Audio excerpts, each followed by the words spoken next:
यदि हजुर पनि आफ्नो मेकअप बेस यस्तै ग्लोई डिभी देखाउन चाहनुहुन्छ भने you can use this spray. अहिले मार्केटमा एकदमै भाइरल भएको यो डालबाको स्प्रे सिरमको बारेमा कुरा गर्दैछु। हे गाइस, अहिले एकदमै धेरै हाइपमा भइरहेको एउटा प्रडक्टको बारेमा आज म अहिले भर्खरै पर्चेस गरेर लिएर आएको। यसको रिजल्ट कस्तो छ त हेरौँ है त। मैले चाहिँ अहिले भर्खर आफ्नो मेकअप कम्प्लिट गरेँ अनि यस्तो देखिरहेको छ। नर्मली जस्तो मेकअप गर्थेँ त्यसरी गरिरहेको छु। यो चाहिँ यो लुक यत्तिको छ। अब यो स्प्रेले चाहिँ कतिको असर देखाउँदो रहेछ है त हेरौँ है त। यो चाहिँ डालबाको अहिले एकदमै ट्रेन्डिङमा भइरहेको यो चाहिँ यस्तो छ।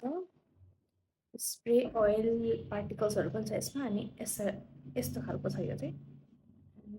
यसो सेक गरेर युज गर्ने तरिका चाहिँ त्यस्तो छ है।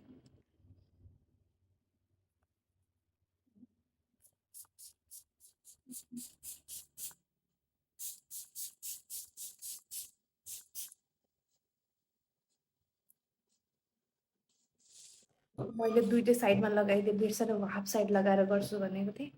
It's okay. मैले चाहिँ बिर्सेर पुरै फेसमा स्प्रे गरिदिएँ, हाफ मात्र गर्छु सोचेको थिएँ। ओके, सेकेन्ड ट्राई त।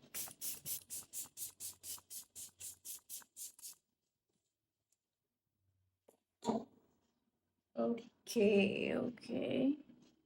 Look, the glow is good. राम्रै छ। ग्लो चाहिँ एकदम राम्रो आएको छ अहिले होइन। त्यो पाउडरी जस्तो देखिएको छैन। एभ्री मेकअप मेल्ट भएको छ। You can see the neck side पनि ग्लो गरिरहेको छ। ग्लोको लागि त इट्स नाइस, इट्स गुड नै होइन। अब लङ लास्टिङको कुरामा चाहिँ, किनकि हामी त अभियसली मेकअप आर्टिस्ट भएपछि लङ लास्टिङको कुरामा पनि हामीले सोच्नै पर्ने हुन्छ। So let's see. अब यता साइड पनि लगाउँछु अनि त्यसपछि I so my whole face. Okay,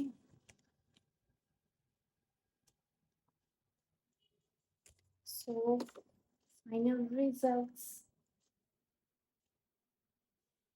Thank you for watching. Bye bye.